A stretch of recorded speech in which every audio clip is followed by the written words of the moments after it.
So let's do a quick review. We began by talking about the heterogeneous nature of Heart Mountain itself, that its geological story as a clip that came crashing off of a larger sheet of bedrock up in the Bighorns or the Beartooths, moving 100 miles an hour, resting out here on the sedimentary ground. It can actually function like a metaphor for how many times Native Americans were broken off of their homelands and sent thundering across our country on trails of tears of 100 different varieties to be relocated out on the settled grounds and really desolate places of the country that was kept being whittled down into Indian territory. But that now we're at a moment in time where these spots are standing as a bit of a landmark, an orienting force for us to consider what does it mean to be at home, what does it mean to belong on this land, that the indigenous presence is in a revitalization moment with its universities, its colleges, its tribal colleges, the creation of tribal constitutions, efforts in legal courts, in educational fields, so that it's a new kind of landmark for all of us, that all of us can use to consider, given 21st century ecological and economic realities, might there be some new relationships to build with the indigenous peoples of this land and restore some of the presence and cultural heritage that was lost during that settler and conquest event that is our history. Went through some of the history of how the Crow territory got whittled down from 33 million acres down to about 3 million now. Then we had moved through some of the Crow cultural story that relates to Heart Mountain, particularly what I've called the first separation. The idea that in their creation story, they have the story about the first time that the link between the Creator and humans got severed. And that was when men rejected the gift of tears. And so the Creator said, nevertheless, if you will show me through your efforts at discipline, and if you will seek me out in the desolate places, if I show you mercy, the gift of tears will allow you the gift of supernatural sight. And with that, if we recall this notion that the Creator's energy is imbued in special places, if one has that gift, one will then be able to see out in the world where the gifts of power and energy reside, and you would be able, through visions, through dreams, through your artifacts, whether it's the color of feather that you should tie, where you should tie it, where it should go on your horse, the what should be in your medicine bag, that these material items will help carry with you some access to that divine power, and a particular Crow sense that they were good at. They were aware of energy at work in the world and good at tapping into it. So the first, here we go more specifically now into why Heart Mountain itself is so special, especially to the kicked in the bellies or away from the center band. One man who received great power from Heart Mountain was Foretop. His story is central to the loosely bounded canon with which the Crow can model their practices. And remember, Grant says, right, because most written traditions have their canons, and everybody has to pay attention to those canons to know what's the right way to behave and how does the church, for instance, feel about something. In this case, their canon comes through the stories of these people who accessed the divine Creator's power. So Foretop is one of those people. It is also a great American story and begins when Foretop was an orphan boy who had no resources. He was dependent on the band for his food, shelter, and clothing. He was called Matted Hair for his scruffy tufts of short, unkempt hair. At this point in the story, we have to step back to the story of a beautiful woman who returned to Matted Hair's band at the time when Matted Hair was becoming a man. She returned after having lived as a captive with the Lakota, so she was over near the Black Hills. Her Lakota husband relented and let her return to her people. She headed off alone across the Black Hills and over the Bighorn Mountains with her infant on a cradle board. Her infant died on the journey, but the infant told her mother, "Keep carrying me, and I will be your guide." When the beautiful woman returned to her band, all the men paraded and danced to try to win her.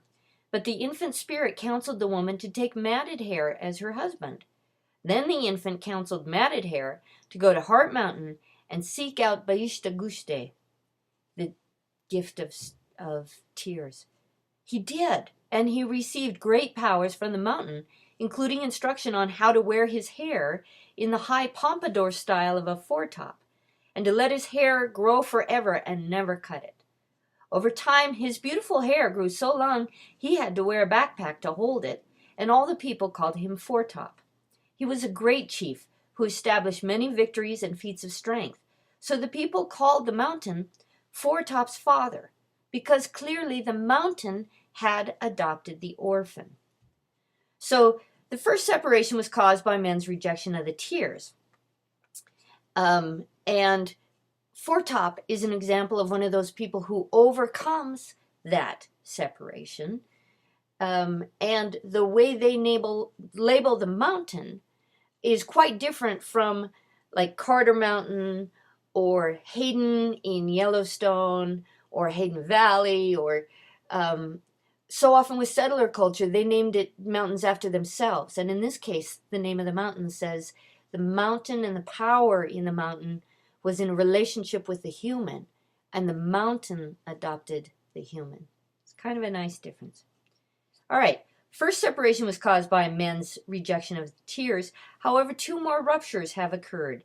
The second is the rupture of conquest. The second rupture comes with the impact of consumer and car culture. Do I want to call that the second? Yes, I do. Here we go. The second rupture is with the impact of consumer and car culture, further removing people from abstract and pragmatic dimensions of nature.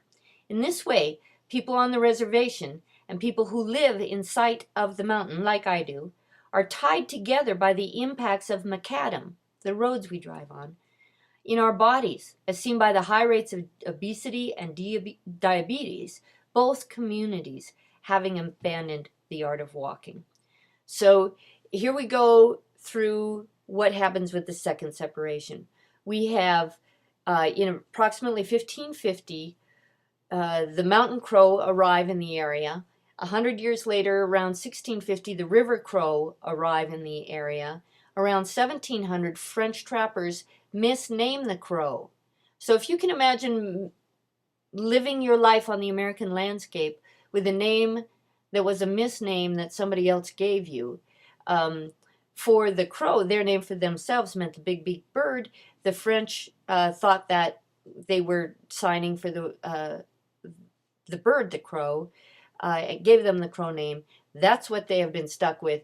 Part of revitalization, though, you'll see more and more often that the name Apsalica is going to be used on road signs and in cultural presentations, things like that. Between 1620 and 1860, the Crow occupied northern Wyoming and southern Montana, so all of the Bighorn Basin, moving into Yellowstone, moving south towards the Wind Rivers. They would have both friendships and fighting with the Shoshone regarding where territories began and ended. The Blackfeet came down a lot, fighting with the Blackfeet over this area to maintain control here. The Crow were relatively small in numbers compared to these other tribes, and considered fierce in battle. Their ability to have retained such a large area as evidence of how fierce they were. But here's the kind of thing that's hard to fight. How smallpox hit the Crow. As part of this, what I'm reading to you, I'm describing as the second rupture, that in 1782, the Crow suffered from smallpox, went from 20,000 down to 10,000 people, right? So that first round of smallpox cuts the people in half. I want you to just sit and think what it would mean for half of your people to die in a wave of illness. Then, 1880, another 30 years later, that 10,000 gets reduced down to 5,000, gets cut in half again due to smallpox. Another 20 years later, the number gets cut down by more than half, down to 2,000. And by 1850, the Crow are down to about 1,200 people.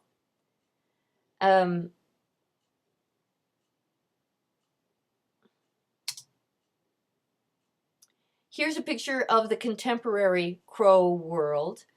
So they've gone from that 1,000 back up tenfold. Here they are at 11,000 members. 8,000 of those members on the reservation. 80% unemployment with a median income on the reservation of 32,000. 80% of them speak Crow. That is a phenomenally high number. And in terms of revitalization efforts, that sparks remarkable hope and has a bigger foundation for developing educational curriculum and keeping the language going than many tribes experience. So that's a huge sign of hope. In 2001, they passed their own constitution. They're developing their own tribal justice system.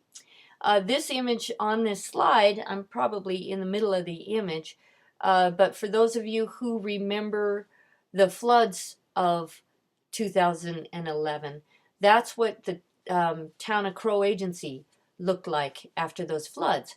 Indigenous people, I believe the book speaks to this, are going to experience the impacts of climate change first and most with the greatest volatility because of how often their lives are going to depend on food resources from the land, how often they have been settled in areas that will be vulnerable.